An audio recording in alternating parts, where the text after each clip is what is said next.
Decision day on Charlie. You have any news for us? Yeah, no, we're just gonna wait for the skate and see how he does, and then we go from there. I noticed yesterday's practice was on the short side. Today is an optional skate. Is this just trying to build in some extra rest for these guys? Yeah, no, we did it. If you noticed it, we did it a bunch of times already this season. It's just you gotta get some rest, especially with travel and all that kind of stuff. So, yeah, no, we had a good practice yesterday.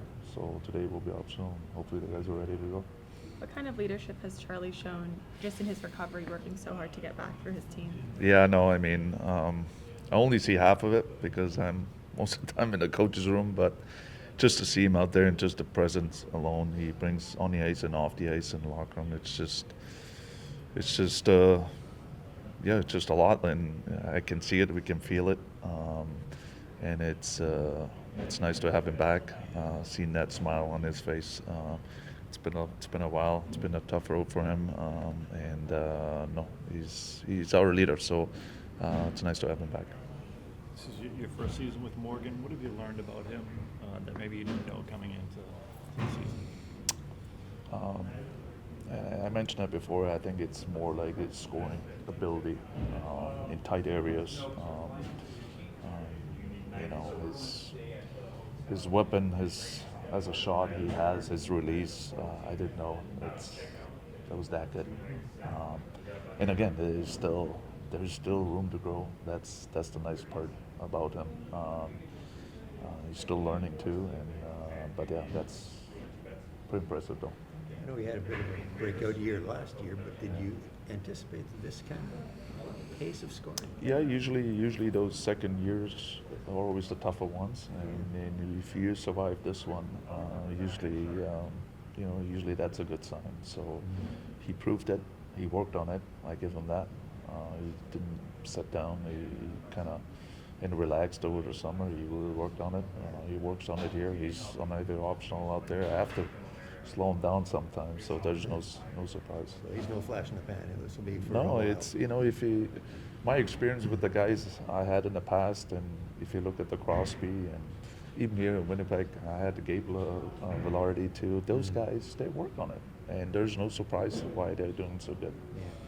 Any changes to the forward group? No. Everyone will stay the same, and Corby will be net.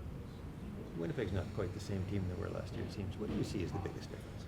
I really, for me, it's a little bit tough. I know they had a pretty good start, and just like every other team, I think it's injuries too. I don't know the details about this team, but if you have one of the best goalies out, obviously it hurt a little bit. So if there's something else, I don't know. But there's still, if I look at that roster in my room, it's pretty damn good. So every team goes through stretches like that. But sure enough, hopefully not tonight, but they will be back on track because they're that good. Marco, I wanted to ask you about Leon Draisaitl as he approaches 1,000 points. What you've seen from him in his career and what he means to German hockey. Yeah, he's the best German player ever played the game in our country. That's for sure. And he's a guy who's going to hit a lot of milestones coming up. And I don't even know if there's anyone else even in the future who's going to be that good. He's a special player, special person, and yeah, it's just for me so much fun to look at him and watch him play the game. What does he mean to German hockey players, fans? Yeah, no, I always compare him to Dirk Nowitzki. I think that's for me. Dirk was one of the best too. Leon is in his own sport in hockey, one of the best. So I kind of compare him to him. Every little kid, every little hockey player at home wants to be Leon. So. And yeah, so I see very similar with those two guys, yeah.